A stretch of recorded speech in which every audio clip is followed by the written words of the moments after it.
បាទជំរាបសួរពុកម៉ែបងប្អូនទាំងគ្នាបាទថ្ងៃនេះម៉ែវាចង់ចែករំលែកពីរបៀបធ្វើពងមាន់ចំហុយបាទពីតំណងដែរតាណាបាទ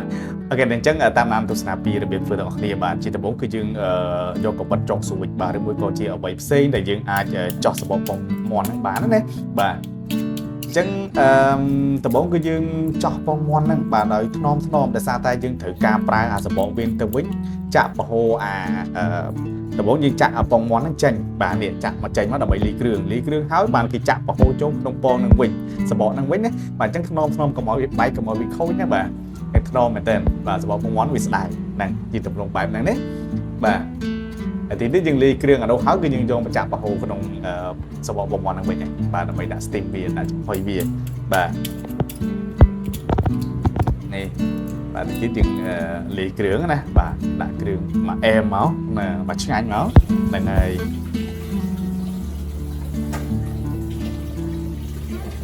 តំណងបាទពណ៌ល្អបងប្អូនហ្នឹងហើយ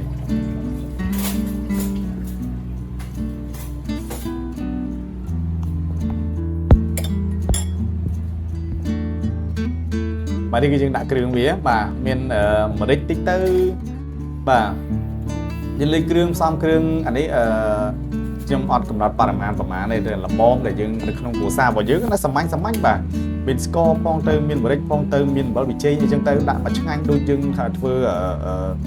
ជាតិពងមាន់ពងទានៅផ្ទះញ៉ាំអញ្ចឹងណាបាទហើយដាក់ទឹកស្អ៊ីវតិចទៅអញ្ចឹងណាបាទផ្សំគ្រឿងមកឆ្ងាញ់តាមបែបយើងមកបាទសាមញ្ញងាយបាទឆាប់បានហូបទាំងអស់គ្នាបាទនេះយើងចូលប្រេងខ្យងតិចមកដែរណាបាទបង្កើនខ្ញុំបង្កើនរសជាតិដែរបាទលើពីស្វាបាទដើម្បីវាចូលរសជាតិល្អបាទ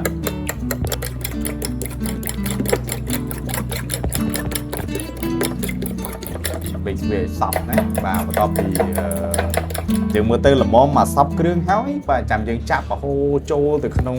សបកពងមាន់ហ្នឹងវិញនេះបាទដែលយើងបានរៀបវាហើយនេះបាទបាទចាប់បហូរអញ្ចឹងណាបា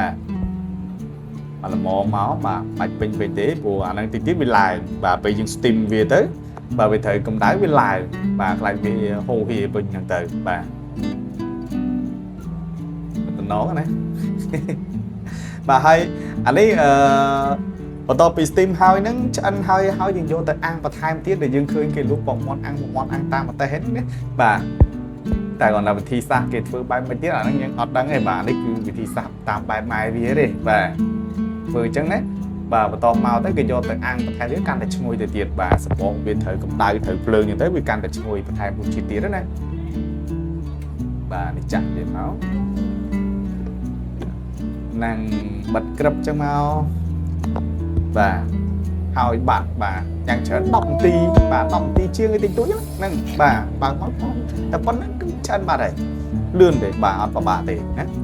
បាទយកវាតេស្តមើលបាទហើយតែប៉ុណ្្នឹងបាទប៉ុណ្្នឹងបានដាក់ឲ្យកូនទៅរៀនបាទបាទ Brenda ចូលចិត្តហ្នឹងហើយចូលចិត្តពងមាន់អាំងពងមាន់ចំហុយហ្នឹងហើយអញ្ចឹងទៅម៉ាម៉ាគាត់ធ្វើឲ្យញ៉ាំតែម្ដងណាបាទនេះឯងពូវាជា2មកវាបែបអញ្ចឹងណា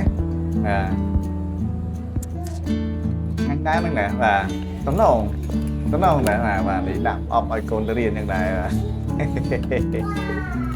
ហើយកូនអញ្ចឹងវីដេអូមានតែប៉ុណ្្នឹងទេបាទបើសិនជាចូលចិត្តវីដេអូបាទកុំភ្លេចជួយ subscribe បាទនិង follow page ម៉ៃវាផងដែរបាទជួបគ្នានៅ clip វីដេអូក្រោយទៀតបាទអរគុណ